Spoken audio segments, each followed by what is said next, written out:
Welcome to Everyday Entrepreneurs Everywhere with your host, Chris Parker. Hello and welcome to Everyday Entrepreneurs Everywhere.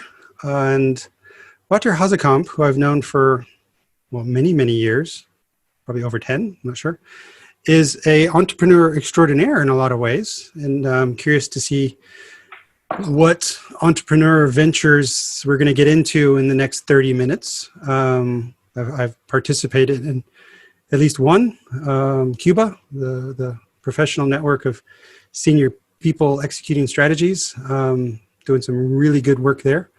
So, Wouter, thank you for joining. I'm really curious to see your answer to this. Wouter, what do you do? And why do you do what you do? Good question, yeah. Basically, I start companies and I grow them, but in many, or sometimes in different areas. But let's say, if you were to ask, what is your profession?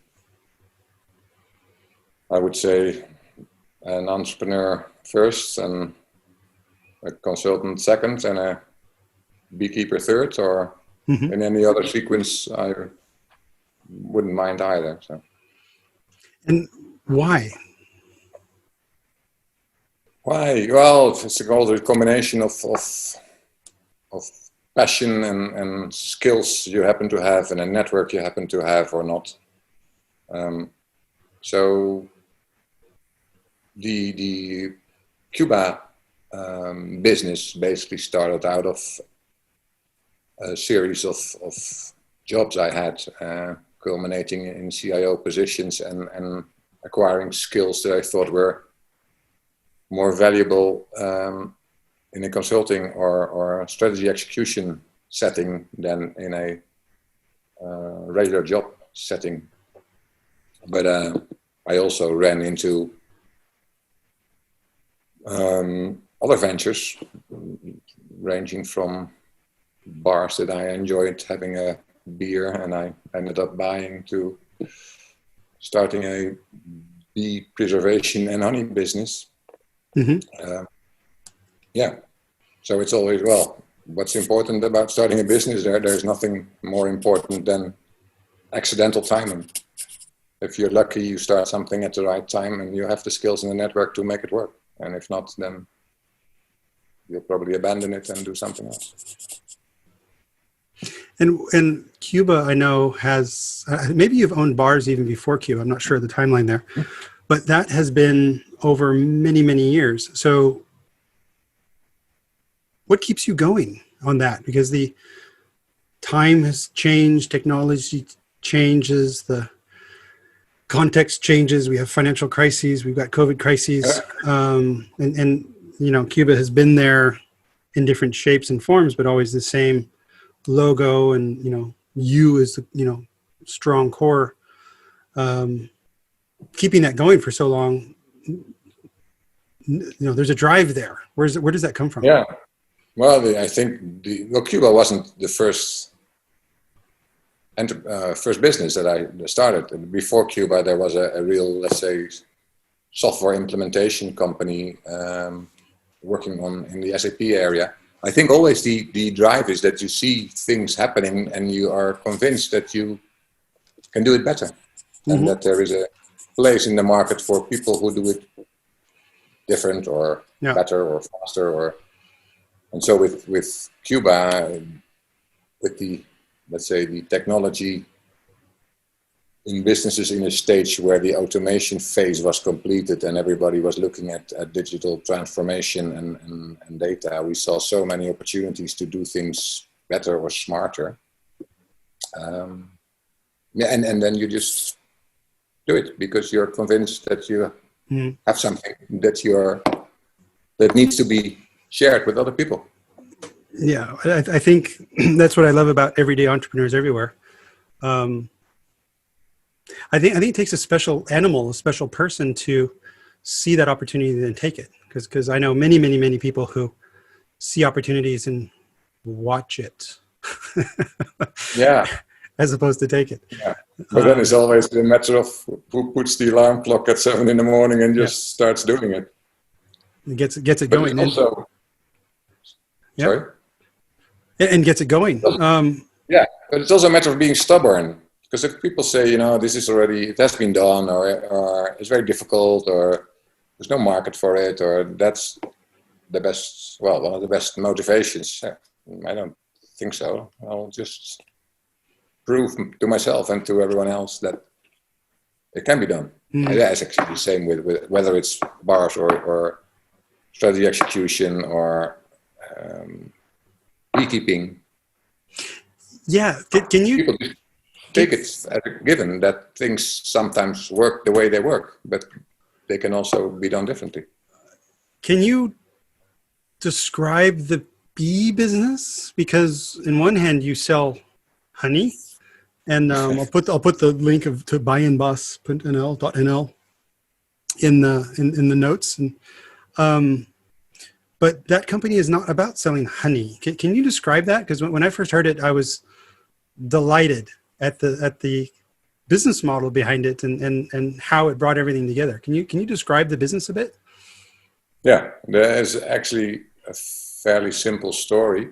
Well, there's two starting points. One is that in Cuba, we saw that this whole strategy execution and digital transformation came to a point where we were doing what we could do, and we were also seeing in the companies that we're working with that sustainability was an item on the agenda. So we were more interested than before in what does sustainability mean? Is it just ecological or is it social? At the same time, my daughter goes to school and she comes home and says, "Dad, the bees are going to be extinct." I said, really? And I said, yeah, bees are around for 100 million years. People are around for 125,000 years. And now, while we are pretending to run the world, bees would disappear. And they're important to anything and everything from pollination to whatever else they do. Mm. So she said, if you're really a boss, a bee boss, then help them. So I said, okay, let's help them. That was a we started challenge keeping you could beehives in the garden. Yeah. But then, of course, the real problem is not keeping bees. The real problem is looking after your environment and making sure that bees have a healthy, biodiverse environment. And the other discovery that we made, really surprising, is bees give honey, and quite a bit of it if you do it well. So we thought, why don't we sell the honey, use the proceeds to buy land and make sure that we conserve it and keep it intact or actually leave it alone, because that's usually the best thing you can do if you own land. So that's what we did. And then we got the old snowball. We sell honey. For every jar we sell, we can buy a square meter of land. On the land, we can put some more bees. We give some more honey. We can buy some more land. So now it's like a horrible snowball, slightly overwhelming us. And within 2 years, I think we've become one of the largest beekeeping operations in the Netherlands. And as a result, a large conservation initiative with 250,000 square meters of nature. Oh, incredible. And there's a corporate sort of subscription model here as well, because you put bees sometimes on top of buildings. Yeah, and that is where things came together. Our clients from the strategy execution business said, "What are you doing? You're keeping bees." And I was telling the same story that I'm telling you. And they said, "Okay, what can we do?" I said, "Well, you can put some bees on top of your property, your office. Inform your staff about what we're doing and why it's important, and support us financially, so that we can keep doing this." Yeah. So they basically pay us for looking after the bees on their roof. They get the honey back. We do a lot of we make a lot of noise about it internally at the company, externally, some marketing things, some videos, some interviews, some workshops. Some of the staff are following beekeeping courses with us. So it's also that is snowballing and growing tremendously. It's nice. I love it. And just the way, as Hannibal used to say, I love it the way a plan comes together. And it sort of just works, and it's growing and it's snowballing. And if you remember, go back 6-9 months ago, I'm not sure. I'm in Corona time. I've lost time. But we did a simplicity scan, an ebullient canvas. I'm just curious, through that, what did you learn about the business? Or because I know you did it with some of the team members.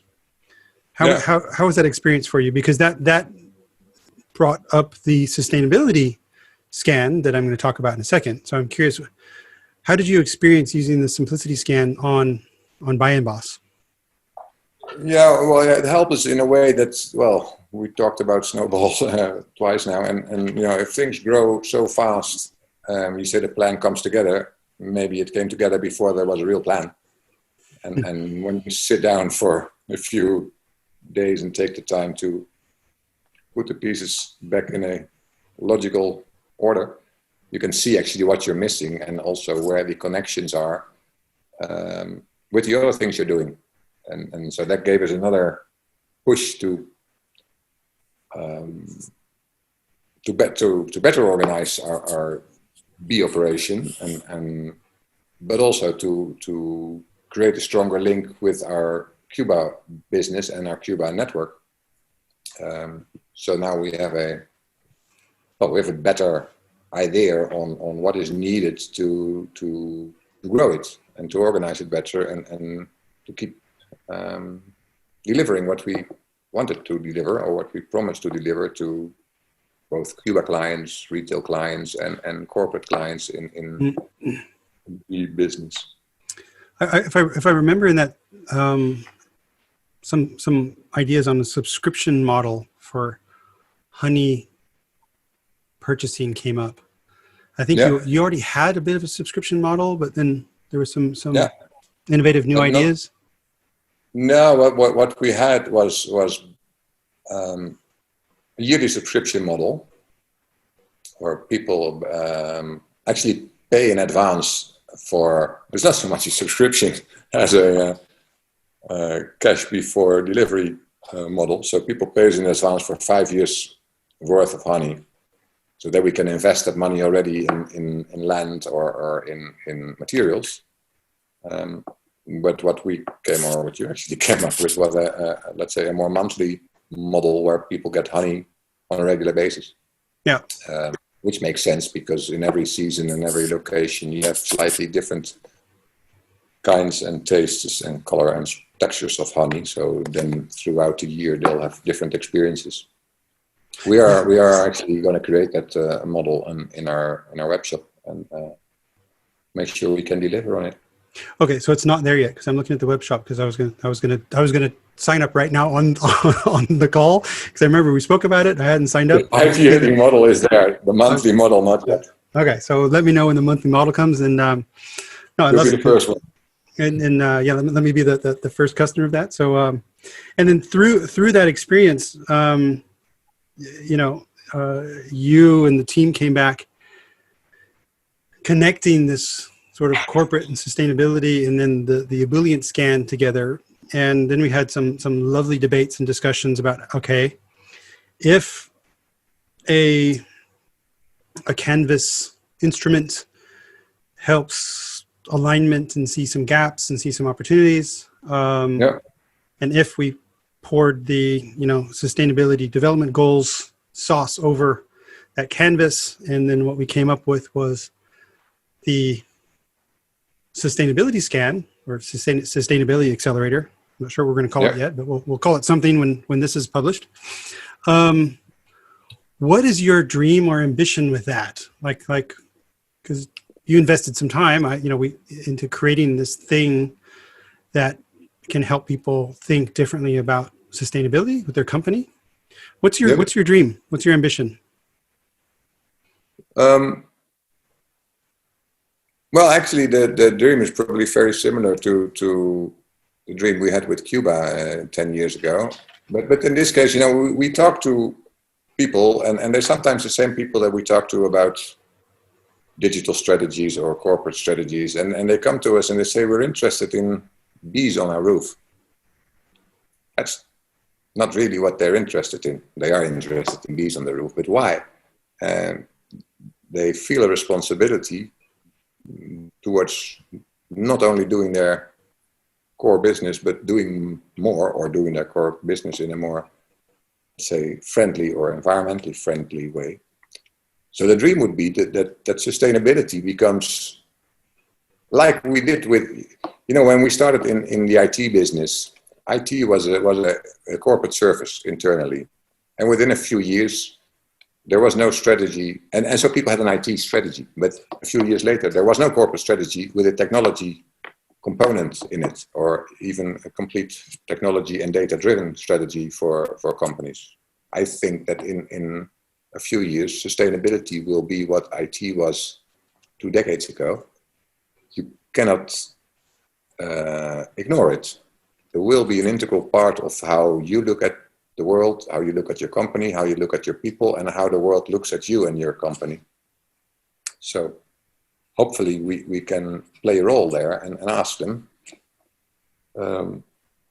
besides doing something good back, what are you doing in your company, and why are you doing these things, and what role does sustainability play there, and is this the role that you want it to play, or should it be much wider and incorporated in all the things that you do, in your processes, in your people, in the way you treat your people, in the way you give them opportunities or not, and in your products, and not only in having a sustainable building or a sustainable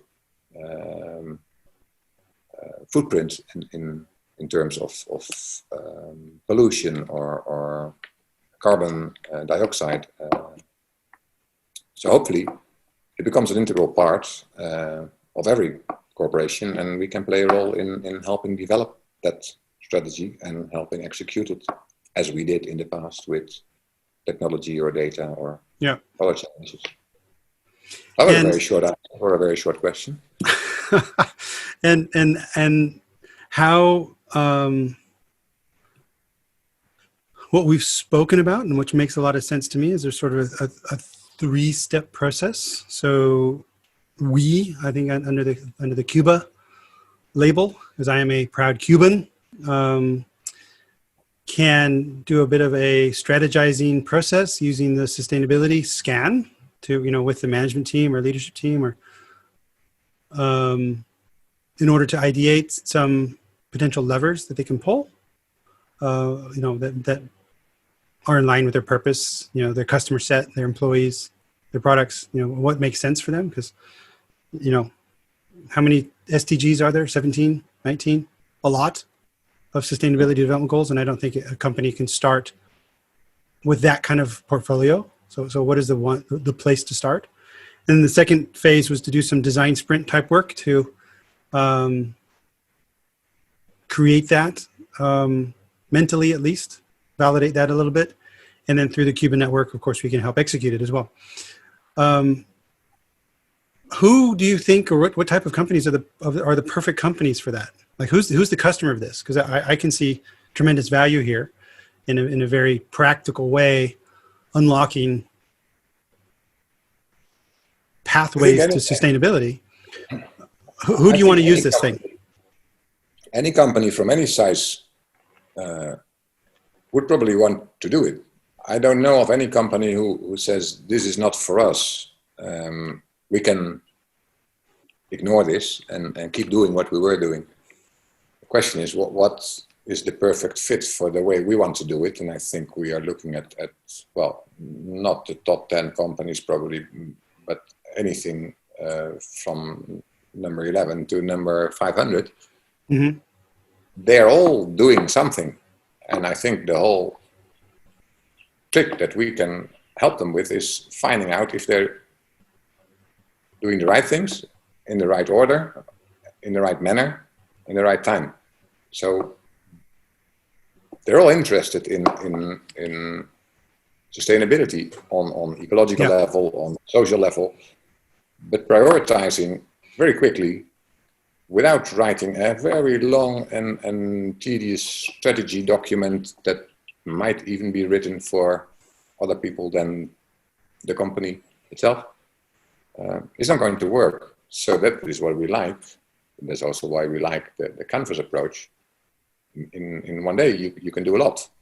Yep. And in the sprint, in 5 days, you can do a lot more with much more focus and priority, and you can actually show something, and you can energize people to participate, and then you can execute at least a part of a strategy that you have just recently developed. And hopefully this will expand to all levels and areas of a company.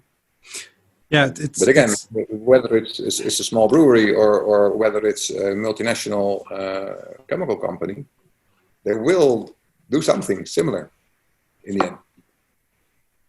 I think I can't wait to do this a couple times.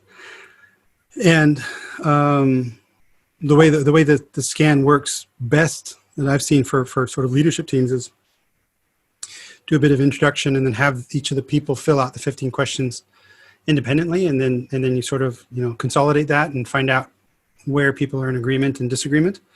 I don't know of a way that's faster to get a group of people with different responsibilities, different perspectives, the different tensions that are naturally built into an executive team or a management team onto a page, and then facilitate a decision on hopefully a one, maximum two, changes to invest in. And then from design sprints, you could do that in 5 days, hopefully with a narrow focus. Again, I don't know of a faster, more practical way to get movement of thought and action. So I can't wait. I can't wait. So what could possibly go wrong? You're an entrepreneur. Global pandemic could happen. No. That won't happen. Never happen again. Now that we're used to it, I'm not sure we're ever going back. But yeah. But even the service you describe, you don't even have to sit in the office with all of the people. You can do it today. There's no hurdle. The only hurdle is for people to say that they want to do it, and that they're ready to look at different perspectives and invest in something else than that they were investing in yesterday. But that, I don't think, is a big step. One risk that I've seen is when I expose the simplicity scan to large corporate enterprise thinkers, sometimes people think that large corporates are too complex to think about in such simple terms. And so that's what I would really, we'd have to focus on during the introduction to get the executives that are making, tremendous decisions every day to take the time, meaningfully answer 15 questions, and then also be open to challenge and open to the opinions and thoughts and expertise of others. It's just fun to navigate those human situations.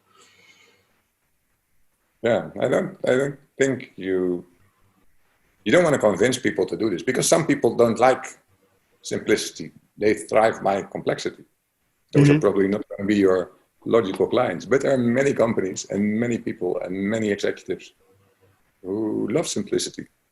And it's just a matter of talking to them and introducing this concept and this approach to them. Yeah, I'm just interested to do a quick. So if we search business complexity on Google, that is 212 million. Business simplicity. Holy cow, 260 million. There's more on business simplicity. Can't be. Can't be. I'm going to do business sustainability after that. So I put in quotes, 387,000 for simplicity. Complexity is 152. I'm just proving myself to be an asshole here. So there's more written about simplicity than complexity. That's not what my research showed before. Sustainability, business sustainability. Well, that's even more. It's 1.5 million. So I think there's Maybe you're just on the right wave. General interest in sustainability. Yeah. So it's no, interesting. It's a good sign, actually. People are looking this up and they are interested. I'm going to go business simplicity Chris Parker and see how many millions are there. No, not yet. Not yet. Try next week. So what I've been, drawn to in the Cuban network is it has always been a human relation network first. So where you are sitting in your office, that's a beautiful sort of farmhouse place where you've sometimes have hosted dinners, not during COVID time, and really just connecting and enriching and giving. Can you talk a little bit about how or why do you invest in those really informal moments like that compared to just selling stuff? Yeah, well, of course, it's the fun factor is actually number one. That's why we need to own a bar. But in the end, it is fairly simple to do transactions, as in you sell something and you deliver it. But the interaction is where it gets interesting, because people have stories and opinions and want to share stuff, and you can learn something, and it's fun. We would probably never have done business if somebody did not bring you to I don't know how we met, actually. It's probably through Martin, or probably brought you to a drinks party somewhere, and we got introduced. And the way you talk there, we could never have talked if we had an official appointment, and in the Dutch way, you get a cup of coffee or you give me a cup of coffee, and we talk for 15 minutes and then we say goodbye. Yeah. Probably in that hour in let's say a more relaxed setting, we have shared much more about what really drives us and interests us than me telling you what you can buy from me or you telling me what you can deliver. So that's crucial, but also to make it interesting and exciting and fun. But maybe it's not the best way to do business. Maybe hard selling and transaction focus is better than interaction and we never had salespeople on our payroll, and still until today for the bee business, we don't have salespeople. We want people to be convinced that we have something for them, and they want them to come to us and say, we have we have a lot of clients where we placed beehives. We have never sent out a newsletter or hired a salesperson or cold called anyone. They always came to us and said, "Whoa, this is nice." And those are the people that are really motivated to work with us, and that really motivates us to work with them. Yeah. So informal is how we operate. And it makes it, for me, it's been a human, comfortable experience. Not for everyone, but yeah, for me, it in the bar moments when you're sort of shooting the shit, but it's always talking about meaningful things as well. So real things come up, and some fun things as well. So like, it was at a dinner at your house those little Chinese friggin' mouth bombs. I'm not even sure what they're called, but that little flower that you put in your mouth and it explodes. Himalaya flowers, yeah. What is it called? Well, I don't know what they're little flowers from the Himalaya area, and they kind of explode in your mouth. Yeah. Well, taste-wise, not literally. So that's my association with Wouter Hasekamp, is little flowers that explode in my mouth. No. So there's a moment. So there is Cuba.com, QHUBA.com. I'll put all this in the show notes as well. So at ebullient.com/podcast/Wouter Hasekamp. Cuba.com with the Strategy Execution Network. So if you are a mid-sized, large-sized corporate in the Netherlands and need to get complex shit done, give Wouter a call. Buy-in Boss. So I think if you're a similar group of people with those corporates, or soon if you would just like a subscription of honey. So I'm really looking forward to that. Buy-in. My God, can I even do that in English? Translate that. BIJENBAAS.NL. Buy-in Boss. And being published with this podcast and with the podcast of Jessica is the sustainability, what I want to call the Sustainability Accelerator, the instrument, the canvas that can stimulate conversations. And we will find a place to post that, and that will also be in the show notes. And you can also find that at ebullient.com and at cuba.com. So outstanding. Wouter, thank you so much for the time. I very, very much appreciate it. And I'm looking forward to my mouth exploding at our next. I'll stick those flowers in honey and see what happens. Yeah. Wow. Yeah, product. Yeah. Cool. So, Wouter, Thanks, Rick. Learn more at ebullient.com/podcast.